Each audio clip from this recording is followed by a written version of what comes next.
Our world is undergoing the most powerful, the most exciting, the most dramatic change ever seen in the history of humanity. We have entered the age of AI and the age of Aquarius simultaneously, and that is no mistake. We human beings, we needed to evolve, we needed to change, we needed to get in the driver's seat of our world so that we could ensure that the benefits of artificial intelligence and all the change going on around us benefit as many of us as possible. Hi, I'm spiritual leader Cynthia L. Elliott, also known as Shaman Isis, and I invite you to join us on our show where we interview incredible authors, change makers, entrepreneurs, tech gurus, all sorts of fabulous people who share their journey, their skills, their beliefs with us to inspire you and the world around you. Please join us for Soul Tech with Shaman Isis and get inspired. Our world is undergoing the most powerful, the most exciting, the most dramatic change ever seen in the history of humanity. We have entered the age of AI and the age of Aquarius simultaneously, and that is no mistake. We human beings, we needed to evolve, we needed to change, we needed to get in the driver's seat of our world so that we could ensure that the benefits of artificial intelligence and all the change going on around us benefit as many of us as possible. Hi, I'm spiritual leader Cynthia L. Elliott, also known as Shaman Isis, and I invite you to join us on our show where we interview incredible authors, change makers, entrepreneurs, tech gurus, all sorts of fabulous people who share their journey, their skills, their beliefs with us to inspire you and the world around you. Please join us for Soul Tech with Shaman Isis and get inspired.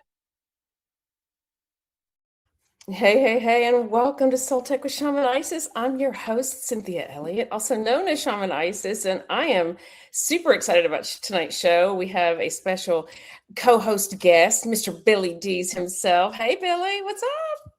Thank you so much for having me on, and really enjoyed your intro there, the passionate voiceover. That was fantastic. Awesome.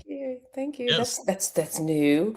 For those of you who are regular listeners, the show was called Glow Up with Shaman Isis for, I guess, like a year or so. And we decided to upgrade the name to Soul Tech with Shaman Isis to match with everything that we do here at Shaman Isis and soultechfoundation.org. And so I'm delighted about this. This is the first episode under our official name. And so welcome to those of you who are new. Tonight we've got a special show. Billy and I have done many shows together, particularly on his podcast, the Billy Dees podcast. Congratulations, Billy. It's going on like 10 years, right? Yes, it is. Yeah, it's been a while. Yeah. He won't say it, but I will. His show generally ranks in the very top, particularly on Good Pods, where it's always up there in the news and marketing category. So Awesome. Yes, thank you. Yeah, you're welcome. Tonight's show, we are going to be talking the good, the bad, and the ugly of President Trump's 2.0. We'll call it Trump 2.0, his second swing at the presidency. Billy, what do you think about tonight's theme?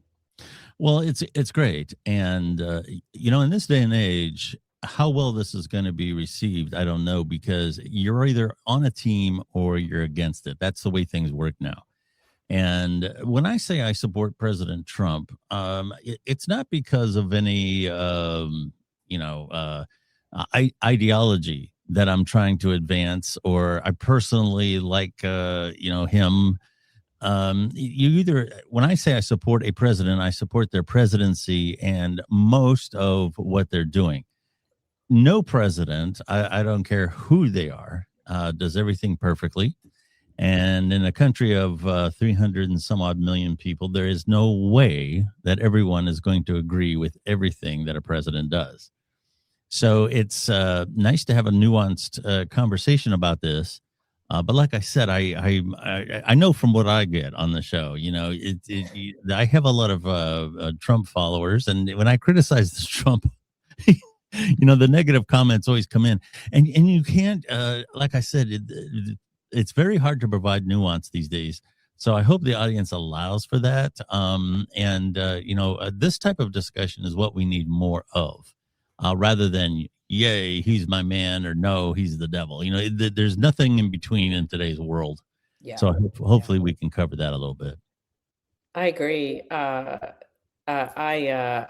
I dislike the fact that we have gotten to a place where we're either on A team or B team, and some people are very almost violent in their reaction to whatever the team is that you're on that they disagree with. I mean, I know I've lost friendships over the fact that I've been honest about feeling the need that to vote for Trump because we needed change so desperately in this country. And so I like to be upfront with that, with my audience about that. I really believed that we were in a very dire situation. It's why I wrote my third book, A New American Dream. It was because I was, as a futurist, I was like, oh, we're in trouble. And if we don't do some pretty drastic stuff, we're going to die as a country. And so I felt like this was necessary. But I do believe that it behooves any citizen to look at our leaders and be critical thinkers about the choices that they make, and be able to have open and honest conversation about the things that you think are good, bad, and ugly. And we need, like you just said, we need more of that. Yes, absolutely. Yeah, so, your show notes are quite good, so I'm not sure what you want to start with, but there's a lot of meaty stuff here, and she has the official question cards. And just for you, Billy, just for you. I had to go full branding. You had to go full branding, and it's awesome. And you know what? You could do like the Letterman thing. When you're done with one, you could throw it at the camera, and we could put the sound effect of glass breaking. So there you go. There you go. Oh, I like that idea. So we're going to start with the good, and some of these are going to be on multiple categories because they have dual results to them. So the first on my list is actually the tariffs. Trump made what was considered a very controversial move to go after a new tariff policy. And he really got a lot of pushback and a lot of people who were very upset about it. However, on the good side of it, it appears that the tariffs have created a bounty of money that we needed desperately as a country. And so in the good favor, I think it's awesome that we're making the money. Our tariffs needed to be raised for a really long time. I mean, we were just getting suckered by half the globe. And so, it is about time that we started to see that money, especially given that we spend so much money on countries like China's exports, and we weren't seeing that ourselves. So what are your thoughts on that? Well, it's just like anything else. In moderation, tariffs can be a good thing. And I believe the initial thing of bringing more money in, especially when you consider that a lot of these markets that we were slapping tariffs on are not fair to the United States. So it's one of those deals where, you can buy our stuff, but we're not bringing any of your stuff in. So in that situation, there was an imbalance that needed to be corrected. But with so many other things, and one of my criticisms of Trump is when he's borderline in a gray area, he has a tendency to turn things up a notch when he faces criticism and makes it even more hardline. And this is where, there's a lot of private entities in the United States who make products that are hard to get within the United States. This is particularly true of the tech world. Semiconductors and things like that are coming offshore. Now, everybody says, well, that should be made to the United States. And that makes sense. But you have to understand that in particular with technology, places like Taiwan, China, other places have entire marketplaces, entire industries set up by highly skilled workers. And it's just not, let's just bring it here. It would take 5 years to get some of the key things made well within the United States. And it's unfortunate, but the pay scale in the United States makes it hard to do that as well. So there's a lot of factors involved. And I think one of the big things that has to be a part of this outlook is the way we regard education, because a 4-year degree has been put up on a pedestal. And, I believe Elon Musk said that, if you're 18 years old and you walk into a bank and you say, I want to start a new business, your chances of getting anything, even a small amount like $10,000, is almost zero. But they'll perfectly fine with letting you get into $100,000 worth of debt to go to a 4-year college. Now, at 19. Yeah. And so what you have here is a situation where that's people start as soon as a baby is born, parents start talking, well, we got to start putting money away for college, you know. So 20 years ago, the kids that are in college now, their parents started saving for their education, let's say just as an example. And they're going there and they're learning about social studies and media theory and all this other kind of stuff. And the Chinese are training workforces that can actually do stuff. So I personally would like to have the educational system. If 4-year degrees, people ask all the time, why do colleges charge so much? And the simple answer is they're greedy. The answer is because they can. But it pays it because you gotta get a job, you gotta do this.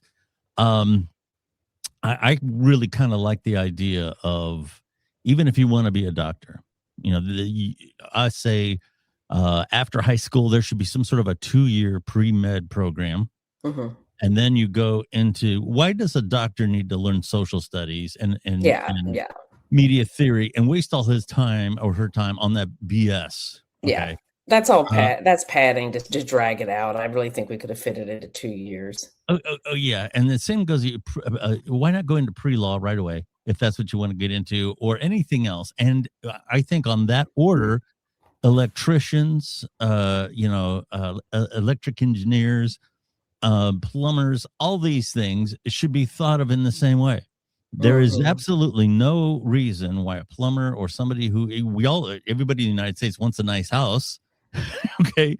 So if you really want a nice house, you have to invest in people who know how to do this stuff. I know that AI is going to be a big part of that, but AI can only do so much. People still have to get out in the field, set that stuff up, make it work. A lot of these printing houses and everything, how they print houses now, that's all done with equipment that people have to know how to run, have to know how to maintain, so we need to rethink how we evaluate our workforce. It would be very hard, very, very hard to find 1 million people in the United States who have the vocational skills to do the kind of work that's being done in China, Taiwan, and elsewhere. It would be very difficult right now. And that's a big part of the problem. Yeah, I think that's actually a big shift that we're going to see. First of all, I really, and we'll get back to the good of Trump's administration in just a second, his second term. I really believe that kids should not be allowed to go to college, not be allowed, but I think all kids in this country should take 1 year to work. After school. I actually love the fact that Israel has people join the military for 2 years, because I think it creates a level of discipline in their culture that you don't see here in America. Yeah, sure. But that aside, that's a whole other conversation. I really think they should spend a year working. And if they can get a job, as a low-level employee in the field that they're interested in, I think that would actually save a lot of people getting degrees that they end up being miserable with. Because most of these people end up spending 4, 6, 8 years getting ready for a job that they've never actually worked.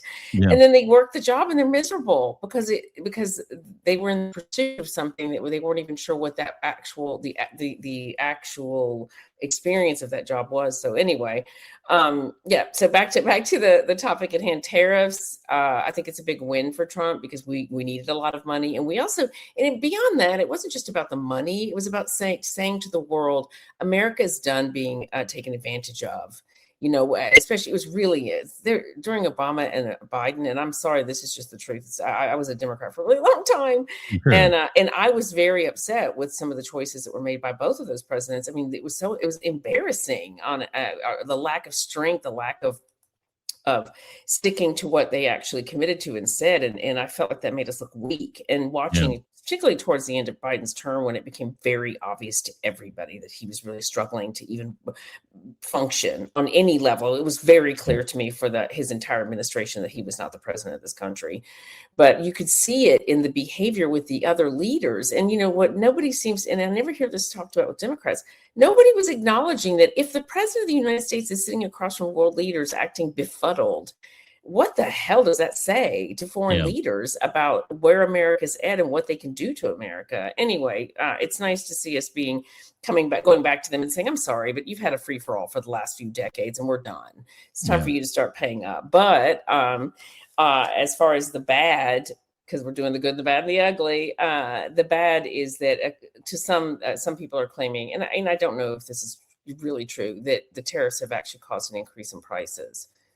Have you heard that? Yeah, there's been different studies. Some indicate that it has, and some indicate that it won't. But here again, in the short term, you very seldom see something happen, and this has only been going on now for less than a year.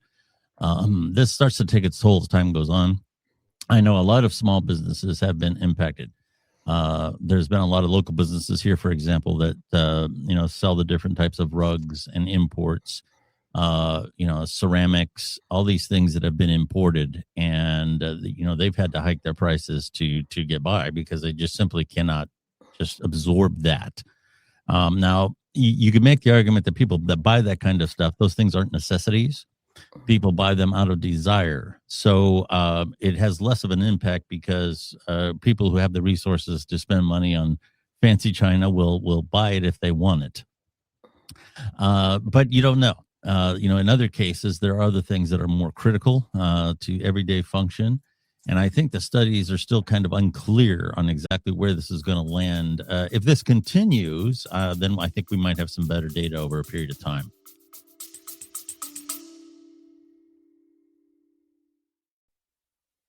If you enjoy inspiring books, magazines, and media such as documentaries, then you must visit my official website, shamanisis.com. There you'll find my 3 best-selling books, as well as our latest media, such as our film, Nirvana. It's our first documentary, and apparently it's very popular.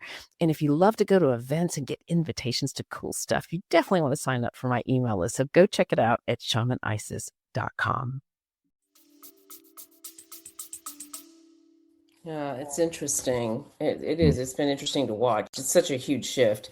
So next on our list is near zero illegal crossings since Trump took office, which is just goes to show you that, that whole back and forth. I mean, we talked about this recently when we did an episode of Billy Dees podcast, your show. Yeah. The border turned into a political football, and now that it's interesting that you don't hear anything about the border now because there's almost zero crossing. So the football's gone cold. Yes.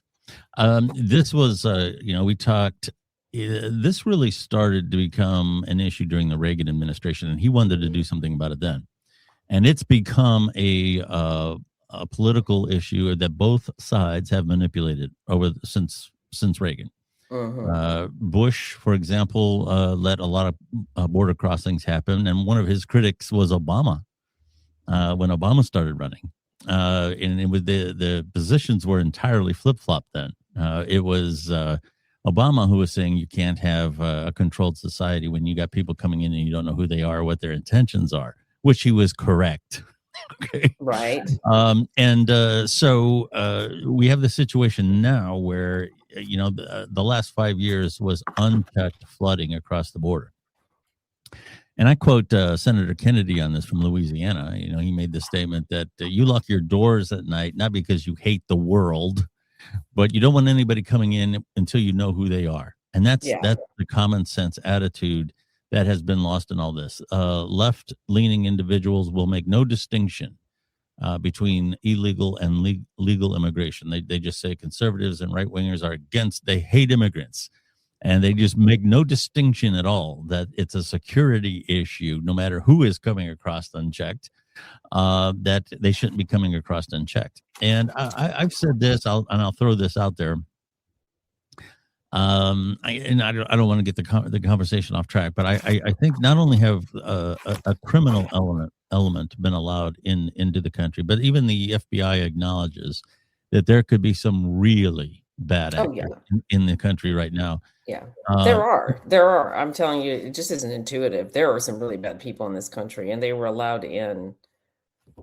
Like it actually on this all, and I have to have to bring this up because this is one of the things that absolutely has just astonished me. Like, I have been around a long time. I've seen it all. I know how extreme people can get in their beliefs. The behavior around allowing people into this country without knowing who they are, looking into who they are, and being able to track who they are. And the behavior, because on the list of the good and the bad is both deportation, so illegal immigration, and now mass deportations, which is both good and bad depending on your perspective. But the it's good that we are finally deporting them. It astonishes me that we're even having a conversation about this being something that's bad. And it's also on the bad list because there's been so much negative publicity around it. And Yes. the thing that astonishes me is this inability to understand that you cannot allow people into this country that we know nothing about and we have not had a chance to look into them. And when we finally do get a chance to look into them, or we catch them, we find out that they're murderers and they're on the run from their own country, or they get arrested and discovered because they raped a child, which is actually, I mean, I pulled a list of what's happened just in the last year, and I was Sure. absolutely stunned at the horrific crimes that have actually happened because of people who are in this country illegally, and they hate this country. They don't want to assimilate. They're here Yeah. because they see it as a free-for-all, which apparently, based on all the money we're finding, has been stolen and a fraud. That's true. Yeah. But the inability for people who are pro-immigration to have a conversation about why it's not okay to be in this country and be untraceable. Like, people are committing crimes, we can't even find them. Mm-hmm. We don't even know who they are, and people seem to be just okay with that. And to Yeah. try to have a conversation, there's an inability to have a critical conversation, and I cannot figure out what that is about. Like, Yeah. how do you even justify that, just on any level? Yeah. It's not about immigration. It's about something really serious. What are your thoughts on that? Well, you have a lot of people now that are brainwashed. I've said before, we've had a disintegration of traditional news when news was news. It wasn't news you can use or news you can like. And, this is kind of one of those situations. I'm not sure which one feeds the other, but it's very hard to maintain a news program now with ratings unless you take a side. And if you try to do like an old fashioned newscast with some nerd on the with dark rim glasses and a pocket protector just reading a bunch of facts, people aren't going to listen to that. So I'm not sure how it became so that we have people now that are in their own bubbles, and you have people that are fully convinced that ICE is the Gestapo, that Republicans and Trump are Nazis, and on down the line, and they are fully entrenched in this belief. Oh Fully, yeah, I mean, they're to the in it. point They're where invested in it. if you bring up Obama, this is the thing this is where it gets to me. Like, I feel like I'm having a conversation with somebody who's literally brainless. Obama deported more people ever. Yeah. He grew the size of ICE more than any president ever since I think it was Bush, when it was, I believe it was founded under Bush. But Obama deported millions of immigrants, and 56 immigrants died, illegal immigrants died during that process. And when you bring that up, when they want to talk about Renee Good, it's like, well, 56 died under all sorts of circumstances with Obama. And yet it's like, it reminds me so much of dealing with a narcissist, when you have you have a good point and you bring it up to them and they just pretend like you didn't speak. Yeah. Well, here again, the polarization was getting started in the early 2000s for sure.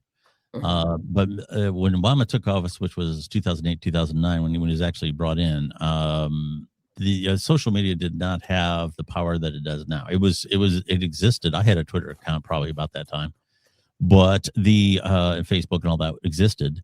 But the people were not entrenched in bubbles like they are now. And what you have now is people that don't watch news at all, real news of any kind, whether it's biased or not. They get all their information from their social media feeds, and the algorithm feeds what they already believe. Things that click on and react positively to is where they stay.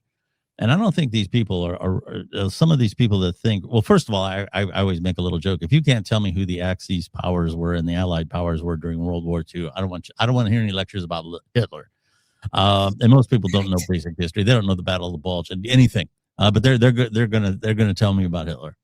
All they know is Hitler bad. That's what they know. Yeah. I don't think they've ever seen the videos and the footage, and and the other thing is, getting back to this, they don't realize that some of these bad people that are in this country, it is their dream to have some sort of a horrible detonation, whether it be biological or low-grade nuclear in this country. That is their dream.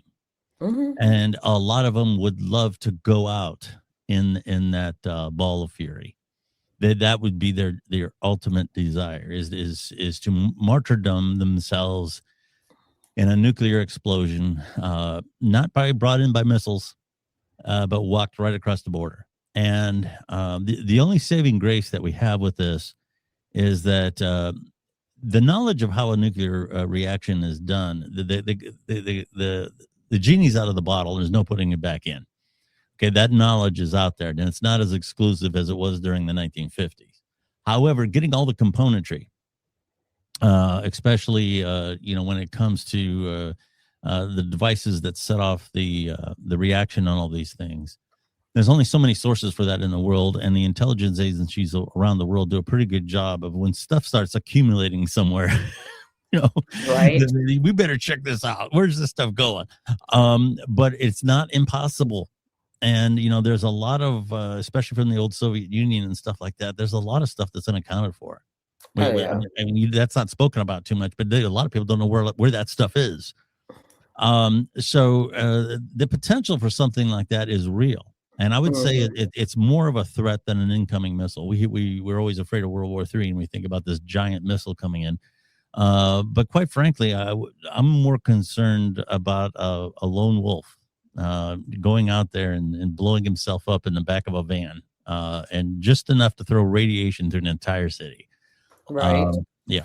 So, I mean, and don't kid yourself. Those people who want to do that are already here.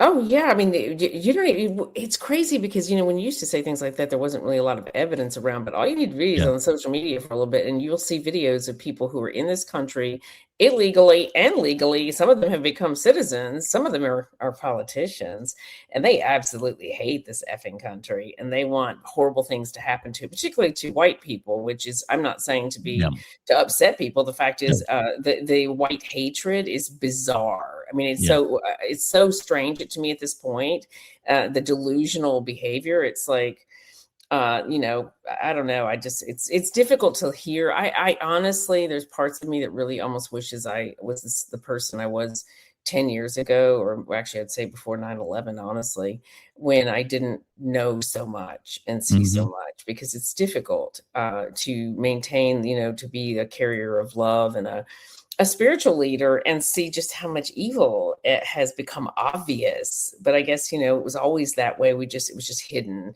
And we were all in our nice little bubble with our TVs telling us what to think because they were scripted by the powers that be. Anyway.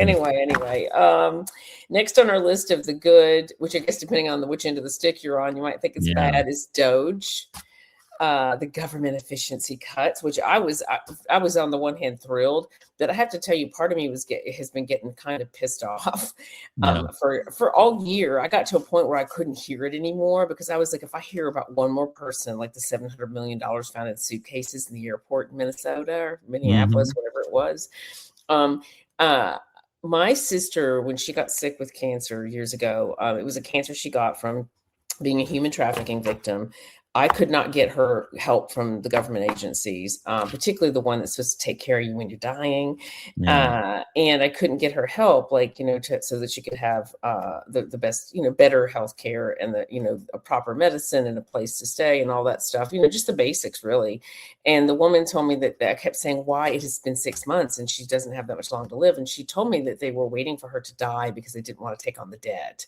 And so when you've lived through that, and I watched my mother seek help and be turned turned down. And I myself, at times in my life when I was, as a kid who grew up in the orphanage and foster care system, I needed help. At times, I've repeatedly been turned down when I was growing up or put into horrible situations. Mm-hmm. And then to grow up in the country and find out that you can be an illegal immigrant and break laws to get in here and somehow make millions of dollars through daycares and things like that. Like it was difficult. So anyway, I had to share that because I think sometimes people forget that especially they make assumptions like as a white person as though I will, like every white person gets some like platform of abundance to live off of, and that's just simply not the case. I know many African Americans who struggle, but I knew many white people who struggle too and couldn't get support. But apparently, if you're supporting the Democrat Party and you want a few $1 billion, it's a free for all. So, what are your thoughts on Doge? Well, here again, in theory, I liked a lot of what was found. Absolutely, who couldn't? The amount of waste and fraud. A lot of times we use the phrase waste when it comes to government, but what it really is fraud. Mm-hmm. And there was a lot of fraud going on. What I didn't like, it was implemented, I think a little too quickly in some cases. There were a lot of people who were, very legitimate services to the community, which were impacted. This impacts various things in terms of social services, mental health services across the country. There were a lot of veterans who were impacted by some of the cuts, and not necessarily directly, but there's a lot of funding. If you know how funding works with the federal government, it's obviously coming from the federal government to the different states, but it's often piggybacked on different state functions. So there were a lot of state services and things like that who were held up by these audits because they wanted to make sure that these things weren't being misused. And in the process, there were a lot of people who needed those funds that didn't get them. So you have to be very careful how you implement these things. And so all in all, yes, I like the idea of auditing the federal government. I think the federal government has a lot of quote unquote waste, which is actually fraud. And how all these millions were lost, let's say with these daycare centers, is a perfect example of that. If I want to go to the federal government for anything, I'm going to have to, cut myself open and give my DNA and this and that and the other thing. And then they turn around and give away these billions of dollars thoroughly unchecked. Oh, yeah. Stacey Abrams getting $2 billion. Yeah. What the F? Yes. Yeah. Come on. Astonishing. The whole Doge thing, like I just kept, I was like, I had to keep meditating. I was like, gotta meditate, get this anger out of you. Because it was astonishing. I knew it would be bad. I did not know that it was going to be nearly as shameless. I mean, shameless. Yeah. I know that if we were allowed to actually finish looking into all that money, we would have actually been able to find many, many trails that led back to Washington and people making a lot of money who somehow make 150 grand a year, but are worth like $30 million. Yeah, they're worth like a ton of money. And I'll tell you too, I'm all for defense spending, or as they say, war spending now. And originally it was the Department of War. They changed it to defense to make it a little bit more public relations friendly. But I'm all for strong defense. I like the United States having very powerful weapons. However, this is a big however, I want it spent the right way. A lot of times these things become social work programs. Just like the tanks that were built a couple of years ago when the Pentagon said they didn't want them, they were outdated. But they went through anyway because somebody in Congress somewhere had a pack of voters that would impact, so it got pushed through. And the other thing is, I'm very alarmed, I should say, that the Chinese have these hypersonic missiles now, and these hypersonic missiles but the Pentagon pretty much has admitted are unstoppable. Because especially if they're fired at close range, because they come so fast, by the time you're aware they're on their way, they're there. And we're behind on that technology. And how is that possible? When you consider the hundreds of billions of dollars that this country spends on defense, what in the hell are they doing with it? Oh, I think part of the problem, and we talk about efficiency, and one of the reasons that Doge, and you got to give Musk a lot of credit. I think he was given an incredibly difficult time with Mhm. what he was trying to do, and he was moving at a pace that I like, because that's the pace I move at. I'm very decisive, and if I see something that's wrong, it's done. Let's cut it. Like, I got it, but for a lot of people, it was too dizzying and too much speed. And I'm sure there were some mistakes made. That happens when you're going fast. But our government has been allowed to become lazy and slow and spendthrift, and a lot. Particularly, I'm a huge fan of defense, a huge fan of military, but the military-industrial complex had become lazy and stupid, and some of the bigger defense contractors were doing some sloppy work, as evidenced by the inability for almost anybody to compete, except for Boeing, to be able to compete with SpaceX. Which, on another note, I'm so psyched. We're going back to the moon soon. That's Go great. NASA, go NASA. Woo, woo, woo. But yeah, they were allowed to get sloppy and lazy, and on I don't know whose timeline they were on. Like, for me, I've always functioned in any effort to get things done as quickly, efficiently, and intelligently as possible. But that does not seem to be the case for a lot of our government agencies. I mean, if you've ever gone to a DMV, it's Mhm. like a microcosm of what goes on with these things.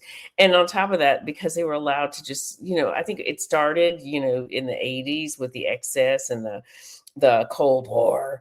And then people just, they got used to the money, they got used to the spending, they got used to the high life of the corporation. And it just, and they stopped evolving, and they stopped operating on a must be ahead of everyone else basis, and that's coming back to bite us a little bit. But Yeah. we're badasses. I have faith. Yeah. Well, I hope so. I'm a firm believer in the space program as well. I know a lot of people criticize that. Why are we going to space? Well, the fact of the matter is if you're listening to this on a mobile device, the microprocessors, the GPS, all that stuff came from the space program, and that's just the beginning. There's so Mhm. many medical breakthroughs that have gone through, whether it be bone density, cell structure, all that stuff was done, in the interest of space. Fire retardant materials, how to extinguish fires, aerodynamics, weather prediction. Like I said, microprocessors. I could go on and on with this. All of this stuff that makes life better here on Earth helps our Mhm. economy, helps your health in terms of how the body works, all that stuff.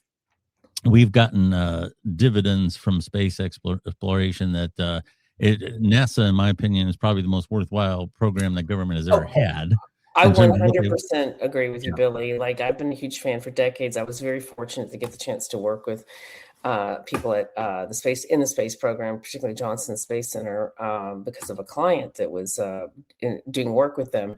And it was one of the most fun aspects of my job for years. Yeah. And I'm aware of the research and very supportive. But I really think they're the greatest thing that this country has had to offer the world, in terms of, outside of, helping end Hmm. World War II and things like that we've done, and help rescue, many countries and peoples throughout our history. But it's our space program, and NASA in particular, it's the greatest pride that I think we have. It's just extraordinary, the work that they do.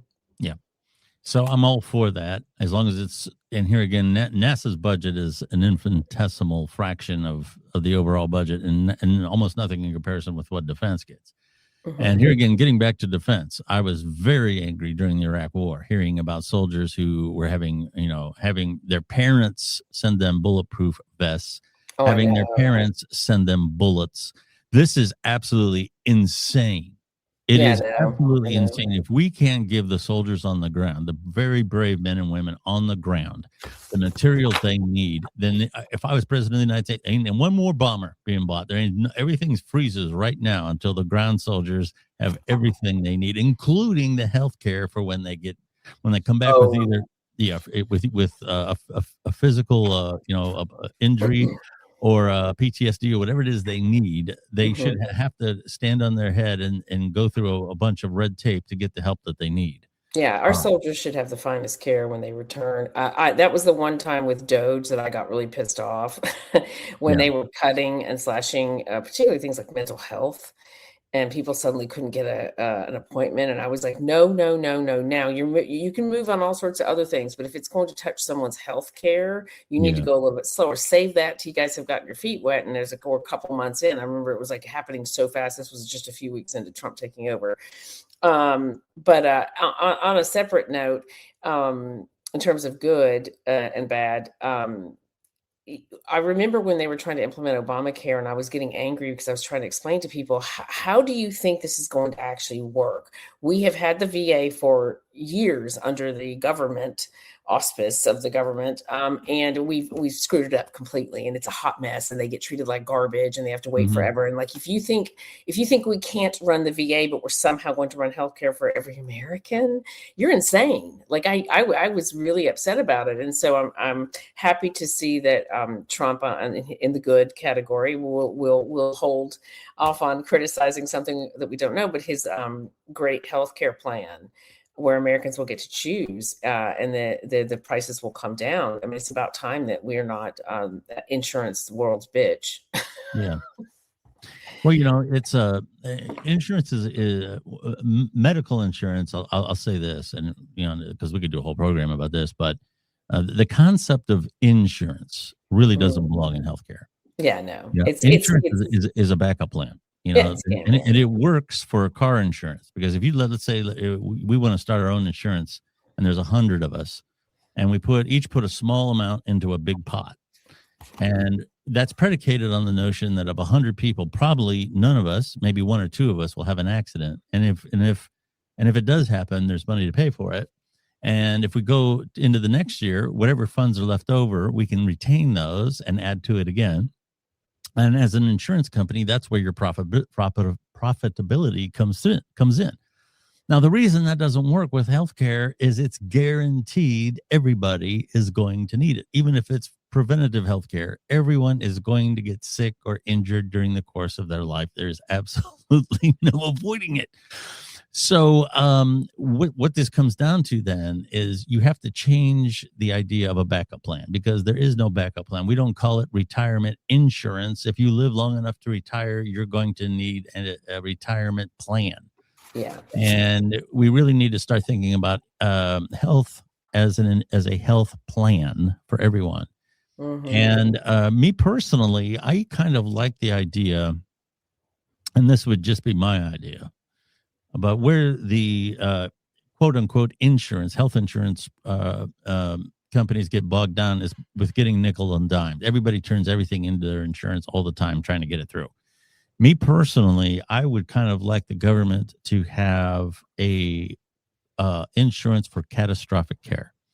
So if you get a heart disease, or you get cancer, you need chemo, you are not devastated by that diagnosis financially. Yeah. And then I would let the private sector take care of the rest. Let the private sector take care of dental and vision, and do whatever you want to do with that stuff. And if you want insurance for your doctor visits and everything, and see, most people are probably like me. If I get a sore throat and I have to go to the doctor, and let's say it's $100 for the doctor visit or whatever it is, I'm not particularly happy about it. But that's not the type of thing that keeps me up at night. What keeps me up at night is having a catastrophic diagnosis, missing work, having, $100,000 medical bill. That's the type of thing that scares people. And I think that's the type of thing that we need to concentrate on. If we're going to somehow have universal care, I would want it to be for catastrophic care, and let the private sector take care of the rest. It really shocks, excuse me, it really shocks people from other countries when they find out that Americans end up filing for bankruptcy because they got sick. Yeah. I was in Europe like 15 years ago, something like that, 10 or 15 years ago, and I had to go to the hospital, and it was like a real hospital.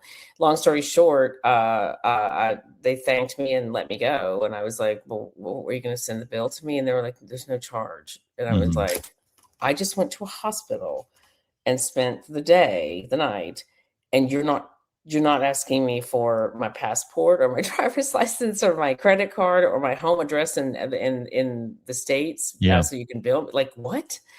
Anyway, hopefully we'll get there someday. Last on our list, Billy, is the last on our list is the ugly, and I think we'll just go with the Qatar luxury jet. influence peddling. That's something Trump's been accused of. What were your thoughts on the jet? If he takes the jet for personal use after his term is over, I actually don't have a problem with that. If he takes the jet, and I've heard talk of it being put into a museum or something like that, turned back over to the United States government for use, that's fine too. I don't believe it's realistic to believe that jet could ever be used for Air Force One. I agree. If you know the technology that is in Air Force One, it is unbelievable.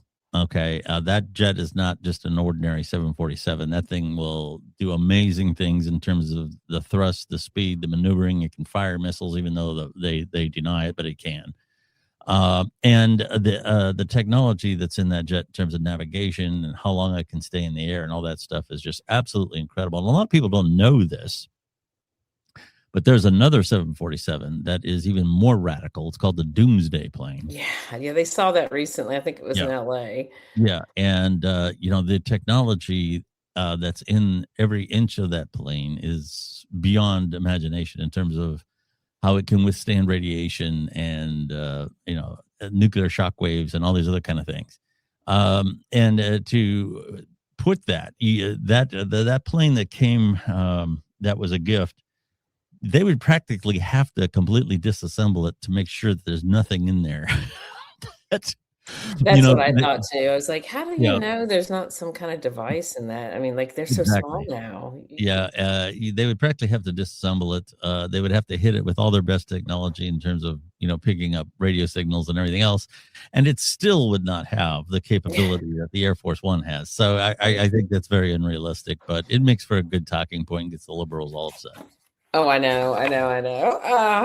Well, I have to say, Trump is doing exactly what I hoped he would do. I mean, I knew after everything they put him through, which is a whole other episode. Sure. It was shocking to me what was going on for years there, what was allowed to happen, and the excuse making around the behavior. He's done an excellent job. If you don't, sorry if you're one of my listeners and you don't like Trump. I was deeply concerned that the country was going to really crash out. We were definitely toppling that way, and if the Democrats had their way, as with all the billions and billions being stolen by Democrat voters and supporters and the illegals that they apparently love so much, we were headed towards a disaster. We really were. And it has been wonderful to see Trump step in and just go gangbusters. He's gotten more done in 1 year than I'm sure Biden ever got done in the entire time he was in the White House. And that includes vice president and president. I mean, I just found him to be completely ineffective. And I think it's been, I'm looking forward to seeing what happens in the coming years. I mean, if he's already done this much just in the first year, I think he's going to really help put the country back on good footing, and hand it over to most likely J.D. Vance, who I think would, I believe, and I didn't really know what to think of him at first, but I think he would actually make a really wonderful president. Yeah, I've been impressed by J.D. Vance, but I want to warn your listeners and everybody out there not to take anything for granted. A lot can happen in 2 or 3 years. Oh, yeah. That's an eternity in terms of politics. I think AOC is a potential if she don't say that woman's name on my show. If they moved her towards the center over the next couple of years, and I'm telling you, she's got the look. Can I just tell you, I don't care about her look. I find her stupid. Like, the things that she supports and backs and says are obscene to me. And it's like, if you took her appearance away, we wouldn't even be having this conversation. And that as a woman pisses me off. Yeah. Well, I'm just being honest with you here. Oh, no. I'm not criticizing you. You're being honest. And I agree. I've heard the talk too. And I'm like, she's a fucking idiot. Excuse my French. If you put some spit and polish on her, moved her more towards the center, give her some moderate talking points, and she has the look. In 2 years, you could be looking at a formidable candidate. And that's just that. It don't matter whether you agree with me or not. Oh, that'll never happen. I'm telling you, they said the same thing about someone. It would never happen I with mean, look at Clinton. Kamala Harris. Come on. Kamala Come Harris, same on. thing. Like the fact that she was even vice president Yeah. and let's just top that one. I was thinking about this recently. It was like Tim Walz was almost the vice president, Oh yeah. which There's meant no he real, was yeah, second in line for yeah, president. yeah. How the hell does that even happen? Yeah. Come on. Yeah. Don't. Anyway, I can't stand AOC because I think she's a shameless fame whore. Mhm. Sorry, I know some people don't. If you don't are familiar with me, I'm the spiritual leader who cusses like a sailor because I believe in spirituality is about self-actualization and breath and life and being in mind, body, and soul harmony. Doesn't mean you can't be colorful and spicy. And I think she's an embarrassment as a woman. I'm embarrassed by her and Ilhan Omar, who's Oh another yeah. idiot, a No, disgusting idiot she's who's worse than pissing an all idiot. over the flag right now. She's worse than an idiot. She is a bad figure. She's a terrorist. Yeah. Getting back to AOC, if you get her in the middle and you give her some moderate talking points, and if the economy starts to falter in the next couple of years, I'm telling you, she could be a candidate. She could be a candidate, and don't count her out. If you're dismissing what Oh I no! say, I know that the Democrats are really yeah, big on her. yeah, It fascinates me because it's like Kamala Harris. Like watching her run for president, I was like, this is going to be interesting because she's an idiot who can't string two sentences together, is constantly slurring. But apparently, the Democrats think she's the best thing since fried rice. And then you see all these celebrities trotting out to talk about how, and I see this all the time on social media. Even today, people will be like, and if Kamala if you'd voted for Kamala, and it's like, oh, geez. really, are we still Yeah. having that conversation? Yes, we are. And you know what? Even Gavin Newsom, quite frankly, the idea that guy could become president, it's real because his voters, the people that support that type of individual, don't care. He's an idiot. They don't No, they're care. all. Is there anybody in the Democratic Party that's left in the Democratic Party that's not an idiot that supports bizarre ideals that are destructive to the country? Because I I think don't they're know. the worst thing I've seen in my lifetime on this That's the only planet. thing that's going to hold them back. If the economy holds and if for the most part things stay the way they are the next couple of years, chances are I think the Republicans, because of the fact that the Democrats embrace radicalism, they embrace the absolute worst that the party has to offer. If there is a concerted effort by Democrats to embrace more moderate ideals, more common sense ideals, then I think they could give the Republicans, a pretty good run in 2028. But as it stands, they just the more radical, the more goofball things say, like the ocean is boiling. Okay, that gets embraced by Democrats.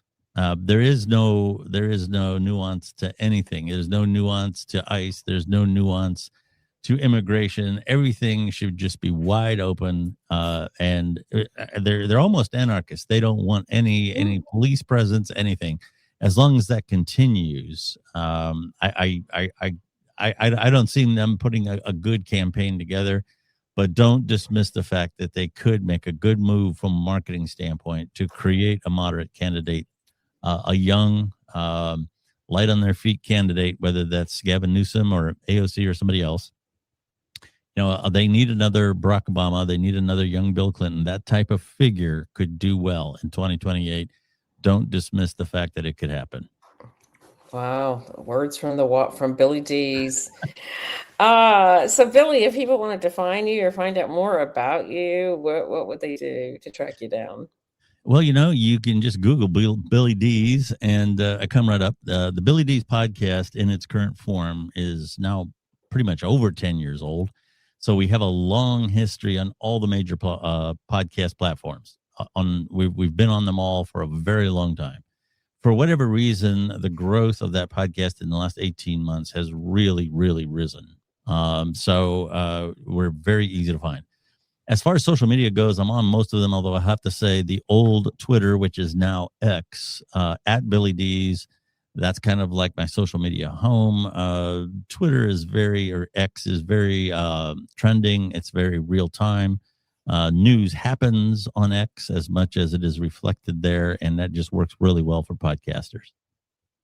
So thank you. Awesome. No, thank you, Billy, for coming and being on Soul Tech with Shaman Isis. It was an awesome conversation, as always, with you. If you are not already subscribed to Soul Tech with Shaman Isis, hit that subscribe button and go check us out on we're on all the major platforms. So you can stream us in your car or watch us on YouTube when you're getting work done. All sorts of, we cover everything from wellness to AI to entrepreneurship, business, health. So go check out all the past episodes. And if you want to learn more about me and my books, and of course, stay on top of all my breaking news and get invitations to good things, then go check out shamanisis.com. And of course, you can find me on all the social media platforms, which are all linked on my website. But if you just Google Shaman Isis, you'll find me or Cynthia Elliott. So go check it out and support the show and share it with your friends and family. Thanks for listening. And we'll be back soon enough with another episode of Soul Tech with Shaman Isis. Bye.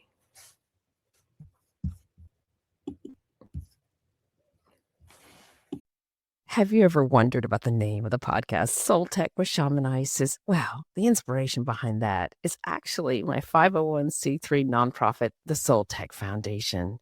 We work hard to bring events, educational programs, and media to communities across the world that inspire change, that elevate, that lift up, and help not only humanity, but cities everywhere to thrive. Go check it out. It's soultechfoundation.org.